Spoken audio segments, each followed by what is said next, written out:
Good morning, afternoon, etc. Really have no idea what I'm going to talk about today. Normally I have like a little thought in my head or something,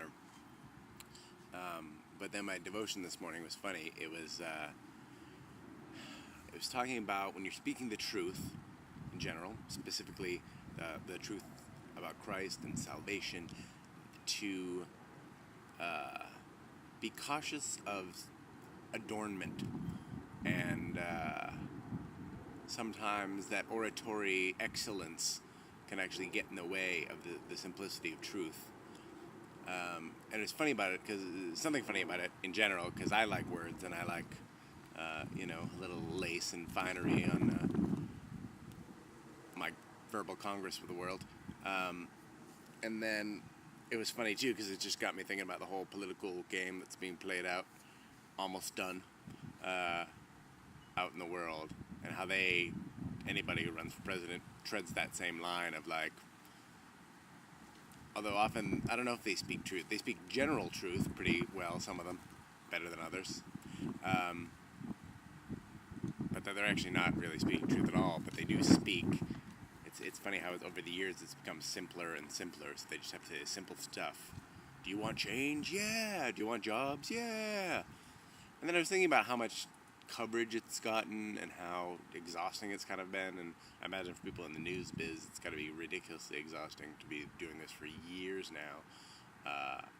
A friend of mine, Jew, was in town, and one of the stories she was doing was covering children born after this sort of election cycle had begun. So there's like 2-year-olds, walking around who have never known a world where this election was not going on. And how long it takes and how much talk there is, and oratory brilliance and oratory simplicity, and still and there's so much cover on it, and it's our vain, again, kind of like I was talking about yesterday, artistically, like our vain stabs at establishing truth through human means, which to me never works. But I'm just not a humanist, so I love people, but I'm not a humanist. I don't know if I just don't have enough faith in them based on my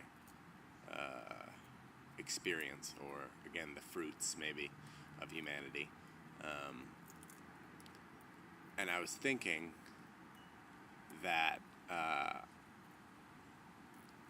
the beautiful thing is that through simplicity, at least in my life, that Christ has just done super wonderful things that weren't, all clad in gold and clouds and voice from the flames and astral projection via the Holy Spirit. But so many of the things that have blessed my life have been really just simple. I was healed through prayer by Christ when I was like 8, 9.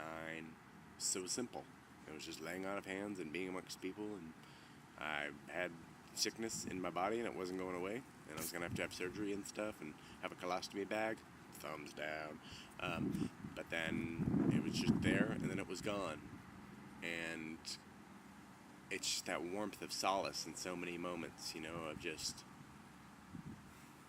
needing to be just warmed and loved and known, and then just feeling it, and there it is, And it doesn't have to come from fire and brimstone or gorgeous speeches at church. It comes from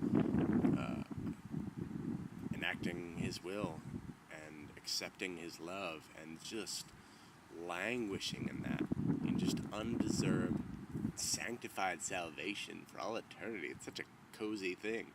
Even though it plays out much different, it plays out quite practically and tough and frustrating and a struggle, but a joyful struggle, like I was saying, Because suffering and struggle and effort, that's what defines us in every area of our life. And if we can, through all that, high and low, just love the crap out of people, just display 1/1000th of the love that God shows us, man, we're doing okay.